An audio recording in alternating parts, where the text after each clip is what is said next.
Good morning बच्चों। कल हम पढ़ रहे थे टांके के बारे में और आज पढ़ेंगे हम जोहड़। देखिए, टांका और जोहड़ सेम होते हैं।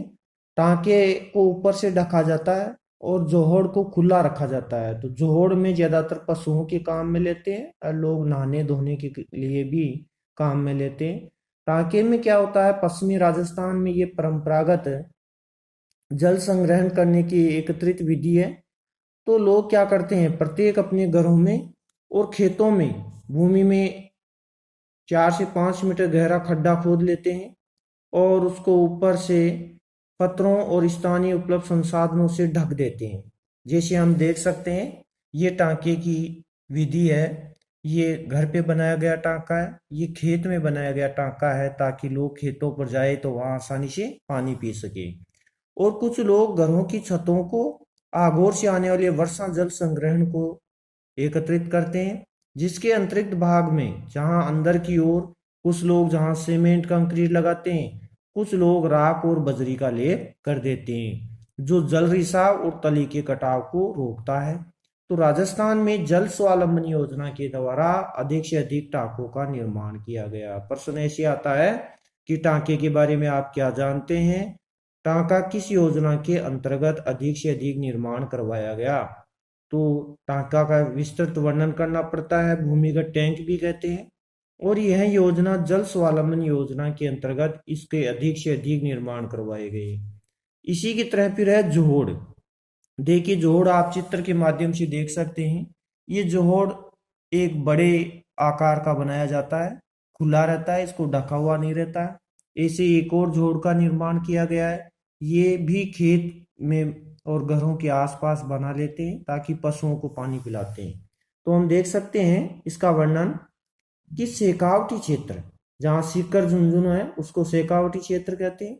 हरियाणा में वर्षा जल संग्रहण का यह साधन है। इसका रूप सामान्य टांके के समान ही है, क्योंकि इसको ढका नहीं जाता है, टांके को ढक दिया जाता है। परंतु इसका ऊपरी भाग टांके से बड़ा तथा गोलाकार और खुला होता है, जिसमें बहते हुए वर्षा जल को इसके आगोर के माध्यम से इकट्ठा किया जाता है। ये जोड़ पशुओं तथा मानव के लिए पेयजल उत्तम स्रोत है कि लोग इसमें पशुओं के पानी नहलाने और अपने स्वयं नहाने धोने और पीने के लिए भी लोग इसको काम में लेते हैं। इसी तरह फिर है बेरी या छोटी कुई। आम लोग, अगर आप पश्चिमी राजस्थान में या पश्चिमी जिलों में जहां अजमेर की तरफ जाते हैं, वहां तालाबों के आगे छोटी बेरी बनाई जाती है जो 3 से 4 मीटर या 5 से 6 मीटर गहरा खड्डा खोदते ही ज्यादा से ज्यादा उसमें पीने के पानी को काम में लेते हैं। वो किसी प्रकार से मजबूत कंकर पत्थरों की नहीं बनाई जाती है। यह पश्चिमी राजस्थान में तालाब तथा खड़ीन में आघूर, या तो तालाब हो या खेत में बनाया गया खड़ीन है, तो उसके आगे की ओर जहां ढलान होता है उसके आगे की ओर गहरा खड्डा खोदा जाता है। तो भूमि में 5 से 6 मीटर गहरा खड्डा खोदकर बनाई जाती है और इसका व्यास 2 से 3 फीट होता है। 2 से 3 फीट चौड़ी गोलाकार खोदी जाती है। 5 से 6 मीटर गहरी खोदते ही पानी का रिसाव शुरू हो जाता है। तो लोग गर्मियों के दिनों में जब तालाब का पानी सूख जाता है, कई तालाबों में बरसात नहीं आती है, उस समय इस बेरी में से वे पानी को पीने के काम में लेते हैं। इसकी दीवार को पत्थरों से बांधा जाता है जिससे भूमिगत जल रिसकर आता रहे। और इसका उपयोग ग्रीष्म ऋतु में वर्षा जल के सूखने के बाद, यानी तालाब का पानी जब सूख जाता है, सूखने के बाद लोग आवश्यकता की पूर्ति करने के लिए ऐसी 2 से 3 फीट चौड़ी गोलाकार आकार में एक बेरी बनाते हैं और उसके चारों ओर पत्थर लगाते जाते हैं। और उसमें जब पानी रिस करके आने लग जाता है तो वहां उसको रोक देते हैं और उसमें से पानी भर करके ले जाते हैं। इसे स्थानीय भाषा में बेरी कहा जाता है। राजस्थान में बेरियां बाड़मेर और जैसलमेर में पाई जाती है। वहां पर पानी की कमी को पूरा करने के लिए इन बेरियों को ही अधिक से अधिक काम में लेते हैं। फिर वैसा ही है, जल संग्रहण का एक और माध्यम है खड़ीन। खड़ीन देखिए, आज कल लोग अपने खेतों में जहां किसी प्रकार से फार्म टैंक बनाते हैं, वो खड़ीन की तरह ही है। जहाँ ढलान वाला क्षेत्र है वहाँ गहरा खड्डा खोद देते हैं और उसको फिर रबी की फसल में पानी को सिंचाई के काम में लेते हैं। खड़ीन वस्तुतः जैसलमेर जिले में मध्यकाल में पालीवाल ब्राह्मणों द्वारा अपनाई गई जल संरक्षण एवं जल प्रबंधन की ऐसी तकनीक है जो कृषि तथा पेयजल के लिए सर्वाधिक उपयुक्त मानी गई है। इसमें पहाड़ी बागों में वर्षा काल में बहते हुए जल को ढालू बागों पर कच्ची अथवा पक्की मेड़ या दीवार बनाकर रोका जाता है। इसके अतिरिक्त जल को इस दीवार के एक भाग से निकाल दिया जाता है जिससे इसे लगते हुए खड़ीन भूमि को जल मिल सके। इस खड़ीन भूमि में वर्षा जल से भूमिगत जल में वृद्धि होती है और मिट्टी संरक्षण तथा मिट्टी में नमी बनी रहती है। ये हम खड़ीन देख सकते हैं, जैसे ये खड़ीन बनाई गई है। एक भाग में गहरा खड्डा खोद देते हैं, भरने के बाद में पानी निकलने के लिए उसको जगह छोड़ी जाती है, तो दूसरे भाग में जाकर के फिर खड़ीन बना देते हैं ताकि पानी इकट्ठा हो सके। अब देखिए, रबी तथा खरीफ की दोनों फसलों में आसानी से पैदा होती है। जब बारिश एक बार खड़ीन भर जाए और बारिश नहीं आए तो आराम से खरीफ की फसल को समय पर पानी दिया जा सकता है। फिर दोबारा बारिश आती है तो रबी की फसलों में भी इसको काम में लेते हैं। साथ ही इसके किनारों तथा आगोद पर बनी बेरियों से ग्रीष्म काल में पेयजल मिलता रहता है।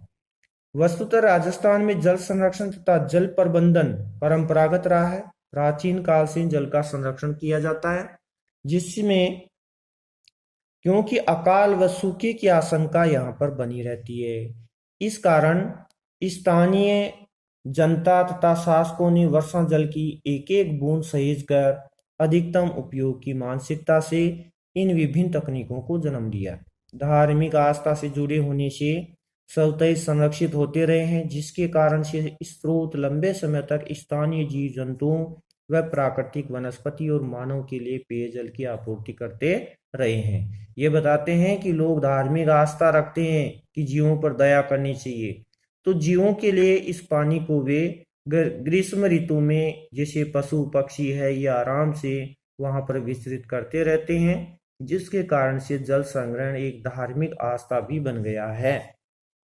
अब देखिए, नेक्स्ट पॉइंट है आपके इस चैप्टर का जल स्वावलंबन। जल स्वावलंबन का मतलब है जल को स्वयं एकत्रित करना।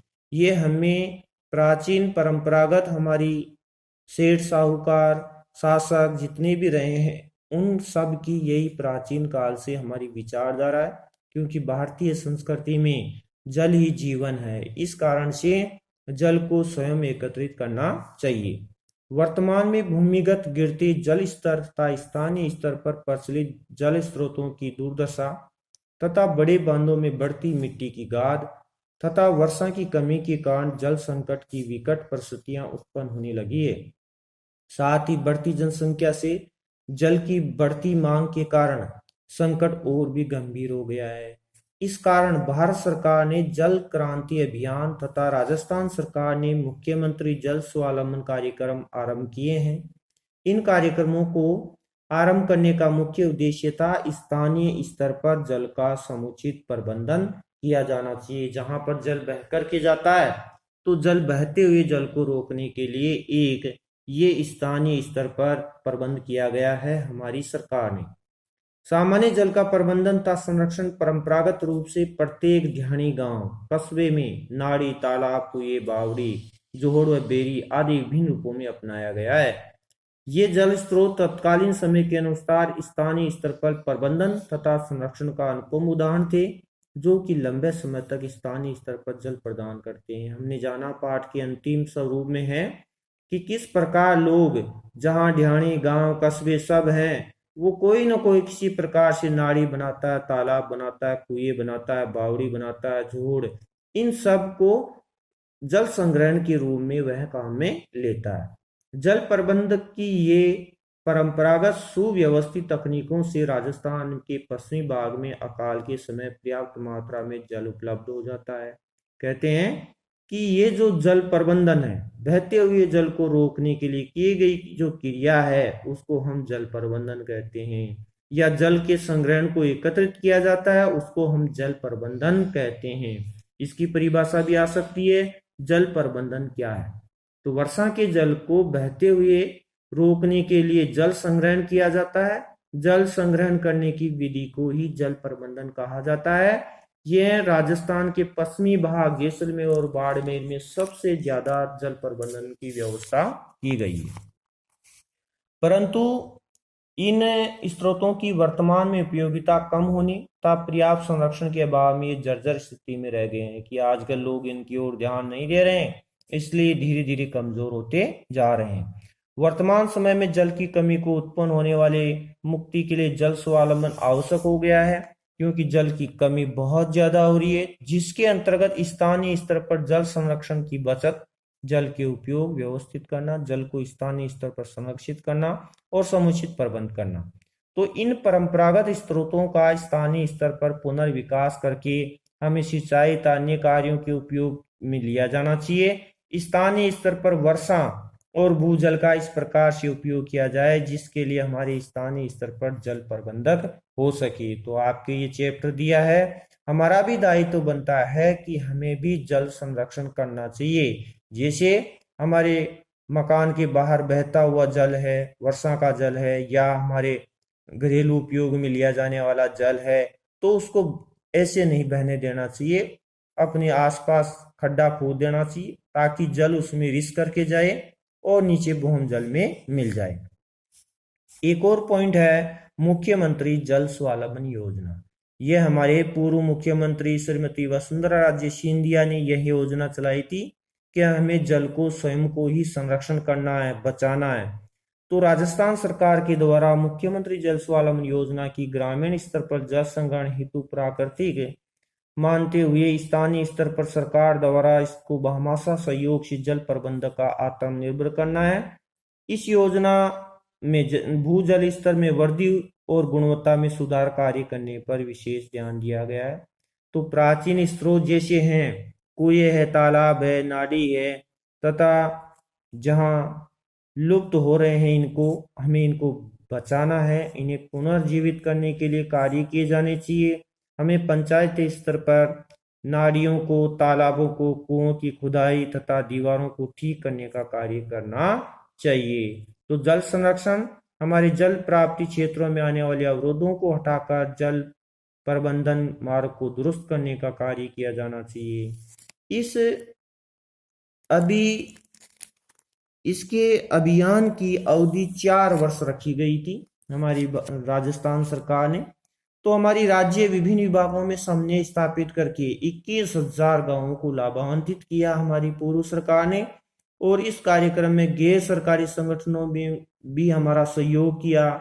जितने भी धार्मिक ट्रस्ट थे, अप्रवासी ग्रामीण थे, भारतीयों तथा स्थानीय ग्रामीणों की भागीदारी से जल संग्रहण क्षेत्रों के उपचार, जिसमें देखो deep contour, tranches, stools, form, pond, mini percolation tank, sunken गली फीट, खड़ीन, जोहो, टांका निर्माण करना है।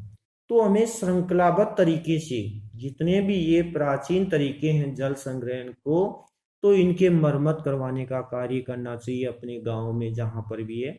श्रृंखलाबद्ध छोटे छोटे एनीकट, मिट्टी के चेक डैम, जल संरक्षण ढांचा, नाला स्थानीयकरण के कार्य करना। इसके अलावा माइनर इरिगेशन टैंक की मरम्मत, नवीनीकरण, सुदृढ़ीकरण कार्य, जल स्रोत को नालों से जोड़ना, चारागाह विकास, वृक्षारोपण कार्य हमें अधिक से अधिक करना चाहिए। तो बच्चों हमें ज्यादा से ज्यादा वृक्ष लगाने चाहिए। पेड़ हमारे जीवन के लिए बहुपयोगी हैं। जहाँ पेड़ होंगे वहाँ अधिक से अधिक बरसात होती है।